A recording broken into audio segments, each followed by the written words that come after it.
After decades of silence, a mysterious letter surfaces, written by Rose Dawson before her passing. The letter is addressed to an unknown recipient and contains clues about a secret she shared with anyone, something hidden within the wreck of the Titanic. Her great-granddaughter, Emma Dawson, a passionate marine archaeologist, is drawn to uncover the truth. Emma assembles a research team and gets funding from a wealthy investor, Andrew Blake, who claims to be fascinated by Titanic's history. But Andrew has his own motives.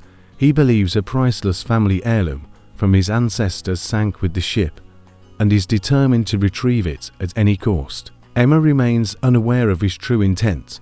The new expedition sets sail toward the Titanic wreck site, equipped with the latest submersible technology.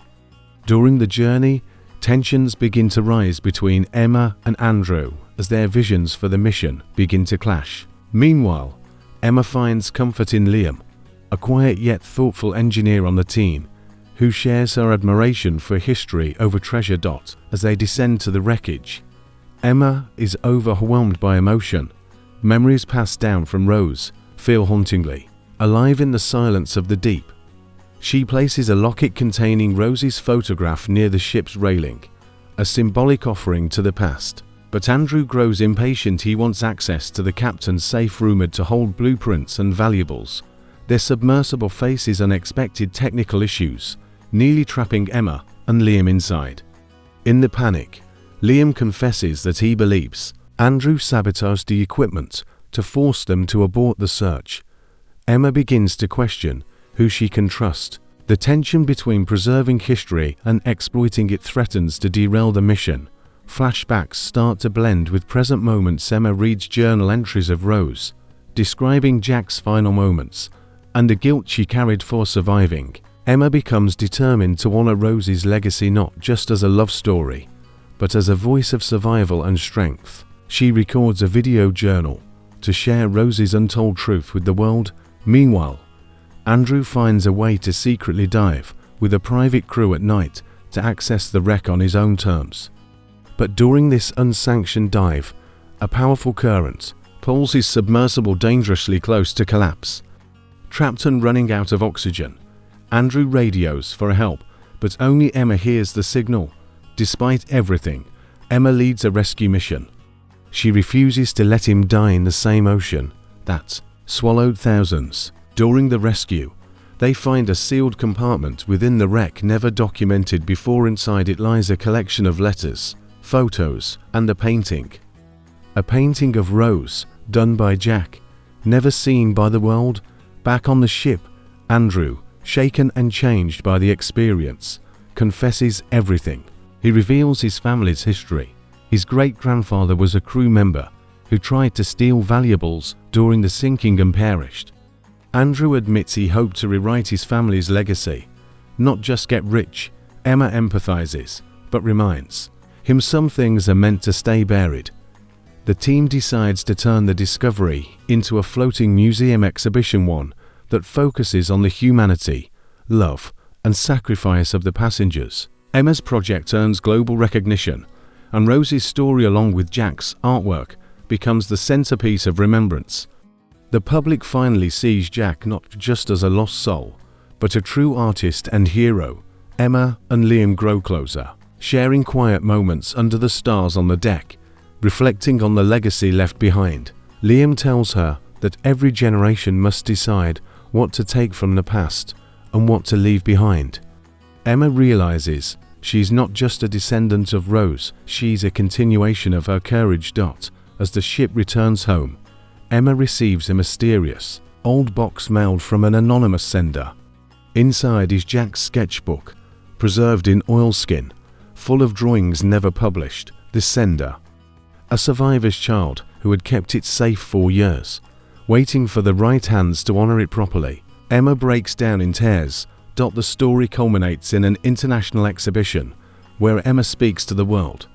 She shares the final page of Jack's sketchbook, a drawing of Rose smiling, surrounded by passengers, with a note that reads, "To those who lived, for those we lost." The audience stands in silent reverence. News spreads across the globe. Titanic wasn't just a tragedy or a romance. It was a testament to the resilience of the human spirit. People from different countries and backgrounds flocked to the exhibit, united in remembrance. Emma watches them, knowing she's fulfilled more than just a mission. In a quiet scene, Emma walks along a coastline where her grandmother once lived. She drops a white rose into the sea and whispers a goodbye to Rose and Jack. She smiles, knowing that love, even one born on a doomed ship, can echo through generations. The ship's crew holds a final ceremony on deck, tossing wreaths into the sea for every life lost in 1912. For Emma, this is more than a ritual, it's closure. She realizes this journey was never just about uncovering secrets, but healing wounds that history left behind. Later, Emma returns to the archives and begins writing a book titled Hearts Beneath the Waves. The story blends Rose's voice, Jack's art, and Emma's modern discovery into one narrative. The book becomes a bestseller, taught in schools and shared in museums, keeping their story alive for future generations. Liam surprises Emma with a restored piece of Titanic's wood railing, engraved with Rose and Jack's initials. It's placed at the entrance of the exhibition, a symbolic gateway between the past and present. Emma, touched, says it feels like history is no longer lost, it's finally being heard. As Emma stands before the Titanic memorial, she reflects on everything they uncovered, not just physical items, but truths about bravery, love, and sacrifice. She whispers, "Thank you, Rose. Thank you, Jack," as the wind carries her voice into the ocean breeze. A year later, Emma visits a small town in Ireland after receiving a letter from an elderly woman named Nora.